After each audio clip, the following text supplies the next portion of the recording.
ബ്രേക്ക്ഫാസ്റ്റായും ഡിന്നറായും കഴിക്കാൻ പറ്റുന്ന കിൻവ വെച്ചിട്ടുള്ള നല്ലൊരു ഹെൽത്തി ആയിട്ടുള്ള റെസിപ്പിയാണ്. അപ്പോൾ ഇത് കഴിക്കുന്നത് നമ്മുടെ ശരീരത്തിന് വളരെ നല്ലതാണ്. അമിതവണ്ണമൊക്കെ ഉള്ളവർക്ക് ഇത് ഡയറ്റിൽ ഉൾപ്പെടുത്താം.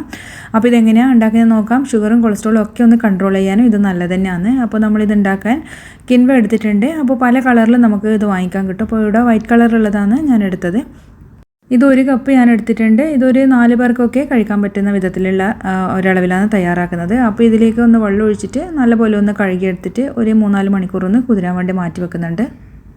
അപ്പോൾ ഇത് കുതിർന്ന് വന്നു കഴിഞ്ഞാൽ ഇതിൽ നിന്ന് ഒരു മുള പോലെയൊക്കെ ഒന്ന് കാണും നിങ്ങൾക്ക്. അപ്പോൾ അത് അങ്ങനെ ചെയ്ത് കഴിഞ്ഞാൽ പെട്ടെന്ന് തന്നെ നമുക്കിത് വേവിച്ചെടുക്കാൻ പറ്റുകയും ചെയ്യും. അപ്പോൾ നമ്മളിനി ഇതിലേക്ക് 1 കപ്പിന് 2 കപ്പ് എന്നുള്ള രീതിയിൽ വെള്ളം ഉപ്പും ചേർത്തിട്ടൊന്ന് തിളപ്പിച്ചെടുക്കാം. കുറച്ച് എണ്ണയും ചേർക്കാം. ഇനി നമ്മൾ നേരത്തെ കുതിർത്ത് വെച്ച നമ്മൾ കിൻവ അതിലേക്കൊന്ന് ചേർത്ത് കൊടുത്തിട്ട് നല്ലപോലെ ഒന്ന് മിക്സ് ചെയ്തെടുക്കുന്നുണ്ട്. ഇനി നമുക്കിത് മൂടി വെച്ചിട്ട് ഒരു ലോ ടു മീഡിയം ഫ്ലെയിമിലിട്ടിട്ടൊന്ന് കുക്ക് ചെയ്യാം. അതുപോലെ ഇടയ്ക്ക് മൂടി തുറന്നിട്ടൊന്ന് ഇളക്കി കൊടുക്കാൻ മറക്കരുത്. അപ്പോൾ ഇനി ഇതാ ഒരു 10 മിനിറ്റ് മതിയാവും കേട്ടോ ഇത് കുക്കായി കിട്ടാൻ വേണ്ടിയിട്ട്. ഇതിലെ വെള്ളമൊക്കെ ഒന്ന് നന്നായിട്ട് വറ്റുന്നവരെ കുക്ക് ചെയ്യാം. അപ്പോൾ ഇത് കുക്കാവുന്ന സമയത്ത് ഇതുപോലെ ഒന്ന് സൈസ് ഒന്ന് വലുതായി വരികയും ചെയ്യും. അപ്പോൾ ഇത് നമ്മളൊന്ന് മാറ്റി വെക്കുന്നുണ്ട്.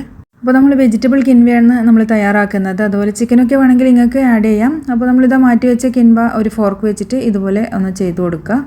ഇനി നമുക്കിത് തയ്യാറാക്കാം. അടികട്ടിയുള്ള പാത്രത്തിലേക്ക് വെളിച്ചെണ്ണ ഒഴിച്ചിട്ട് പച്ചമുളക്, ഇഞ്ചിയും, വെളുത്തുള്ളി, അതുപോലെ ഒരു സവാളയും ചെറുതായി അരിഞ്ഞ് ചേർത്ത് കൊടുക്കുന്നുണ്ട്. അതുപോലെ നമ്മൾ നേരത്തെ കട്ട് ചെയ്ത് വെച്ച വെജിറ്റബിൾസൊക്കെ ചേർത്ത് കൊടുക്കുക. ആവശ്യത്തിനുള്ള ഉപ്പും ചേർത്തിട്ട് ഇതൊന്ന് വഴറ്റിയെടുക്കുന്നുണ്ട്.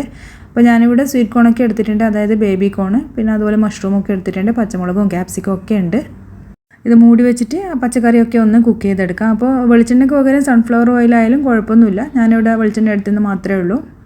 അപ്പോൾ പച്ചക്കറികളൊക്കെ ഒന്ന് ഹാഫ് കുക്കായാൽ മതി. ഇനി അതിലേക്ക് നമ്മൾ നേരത്തെ വേവിച്ച് വെച്ച കിൻവയും ചേർത്തിട്ട് നല്ലപോലെ ഒന്ന് യോജിപ്പിച്ച് കൊടുക്കാം. അതുപോലെ ഇതിൽ നട്ട്സ് വേണമെങ്കിൽ ചേർത്ത് കൊടുക്കാം. പിന്നെ സോയ സോസ് വേണമെങ്കിലും ചേർത്തിട്ട് നമുക്ക് സെർവ് ചെയ്യാം. അപ്പോൾ വളരെ ഹെൽത്തി ആയിട്ടുള്ളൊരു റെസിപ്പിയാണ്. അപ്പോൾ ഇന്ന് പല സൂപ്പർ മാർക്കറ്റുകളിലും ഈ കിൻവ വാങ്ങിക്കാൻ കിട്ടുന്നുണ്ട്. അപ്പോൾ ട്രൈ ചെയ്ത് നോക്കാൻ മറക്കല്ലേ.